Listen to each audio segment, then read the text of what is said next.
For a while, I've thought about making a more short and casual video, and I think now is probably a good time to do so. As you can probably guess from the thumbnail and title of this video, I'm going to be talking about PlayStation's likely most baffling decision to date. I think it's not really a surprise at this point. Before we get to that though, I don't really talk about it very much, but I love collecting physical games.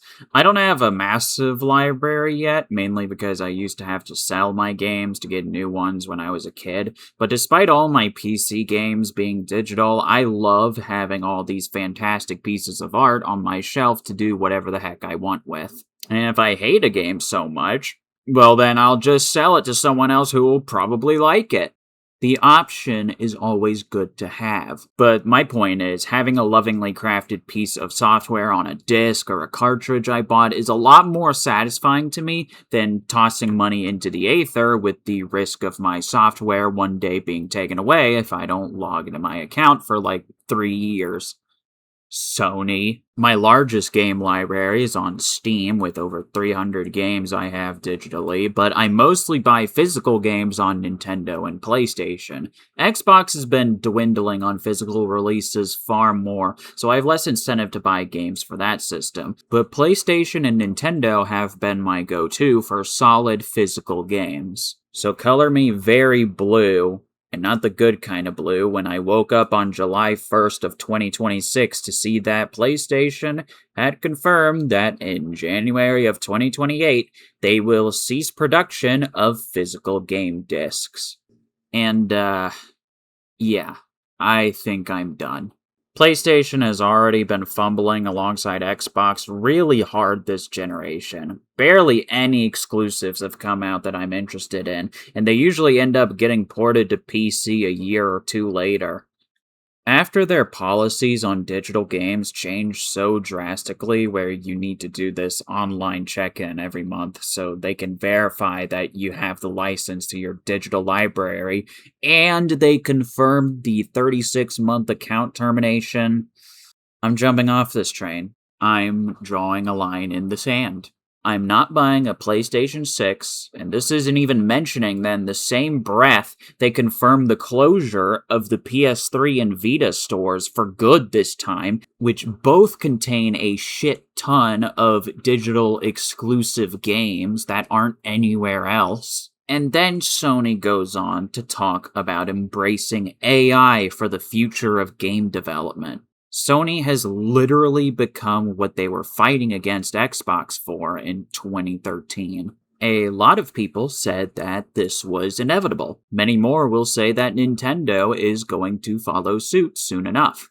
All I can say is that I don't have to accept it. Half of PlayStation's first-party market buy games physically, and at least in my case, I'm no longer going to be their customer if they aren't going to be producing games physically. And if Nintendo ends up doing the same thing, there's a high chance that I'll eventually drop off from them too. If I'm spending a shit ton of money in this fuck-ass economy on overly budgeted video games pumping megatons of gas in the realism department, I need to either own that shit or they will not be getting my money. So, that leaves us with the title of this video. Considering that I am done with PlayStation, Xbox, and am sort of willing to drop Nintendo if they ever get rid of physical games, which I highly doubt they'll do, by the way, since much of their market in Japan is entirely based on physical media, when will I stop playing video games altogether? Despite everything I've just said, my answer is likely never. Now, when I say I'll likely never stop playing video games, I don't mean that I'll still be around to play the new PlayStation Head or the latest Nintendo juggernaut. It'd take a gosh darn miracle for me to want to play AAA digital games on systems that aren't PC. But the thing is, there's such a large back catalog of video games from over the past 40 years that I'll never stop experiencing the joys of gaming. The joy of retro gaming is that it's gonna stick around forever.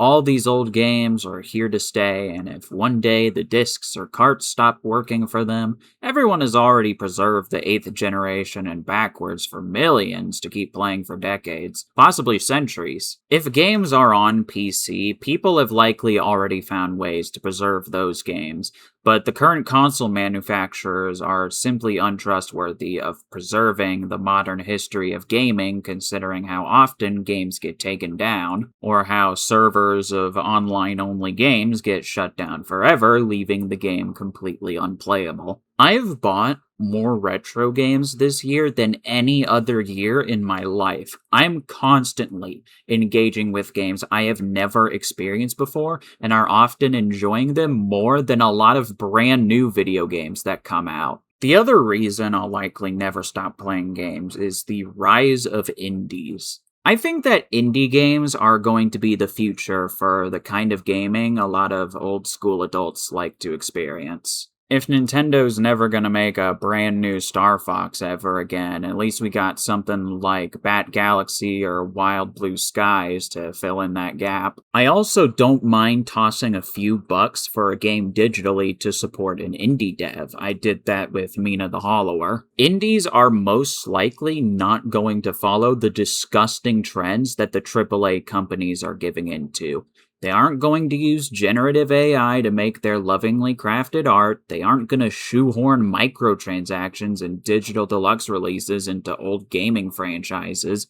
And they'll be creating the modern masterpieces that AAA companies wish they could manifest into existence. I'm confident that indies will always be providing the kinds of games that I want to see released in the modern day, even when Sony, Xbox, and Nintendo someday rot.